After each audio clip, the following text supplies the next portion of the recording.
I'm starting this series with Slavoj Zizek, and I'm going to show you a picture here as well, and he is a Slovenian philosopher, and he's really cool because he's kind of like abstract and difficult to understand sometimes too, to be honest. And I'll show you a picture here. I think this is the right one. Oh wait, no, not that one. This one. So yeah, this is I just thought this was a funny picture of Slavoj Zizek. And yeah, like I said, he's a very interesting and down-to-earth guy with some abstract ideas, like a lot of philosophers, and he has some really cool and funny opinions, and to the point that he's a Marxist, and I'm definitely not a Marxist, but I think his arguments for it are compelling, and everything he says is really interesting, even if I disagree with it, and he's just so knowledgeable about what he writes about. And yeah, this is the picture I accidentally went to first there because what if some of you have not heard of Slavoj Zizek before, he is of course most well known, probably most recently anyway, for debating Jordan Peterson about Marxism. And you know, I've often criticized Jordan Peterson, and you know, like I often try to say when I'm discussing him, I think he makes some good points, and he's helped a lot of people, and I'm glad that he recovered from that that scare that he had with getting addicted to benzodiazepines and having a really rough time with it, to say the least. But anyway, he, of course, as I often say whenever I'm talking about philosophy, particularly so-called postmodernist philosophers, he doesn't know what the fuck he's talking about when it comes to philosophy.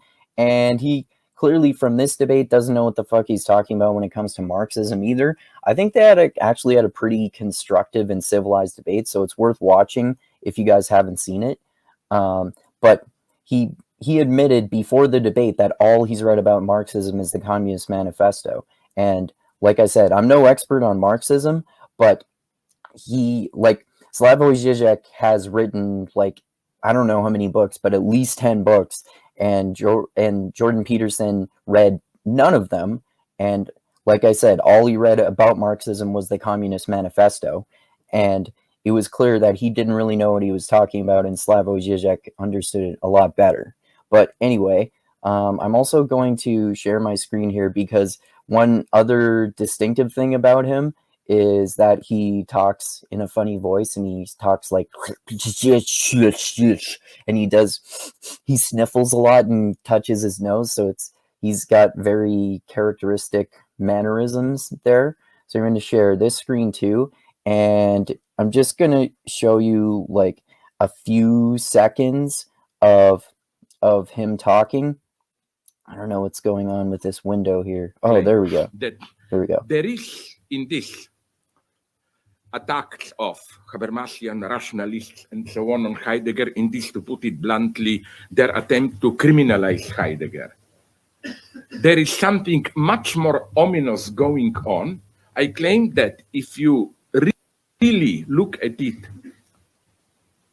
in detail, you discover that the true enemy is not even so much Heidegger. What they want to criminalize is a certain fundamental doubt in enlightenment, which you find even in Adorno and Benjamin.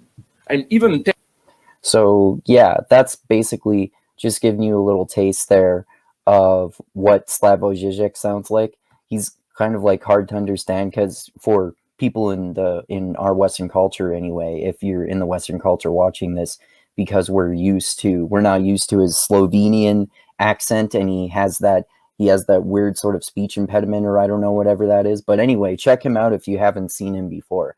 I think he's a really interesting thinker. Anyway, I just wanted to establish those few things here. And so like I said, in my series I'm doing on Hegel's aesthetics, I'm starting with Slavoj Zizek,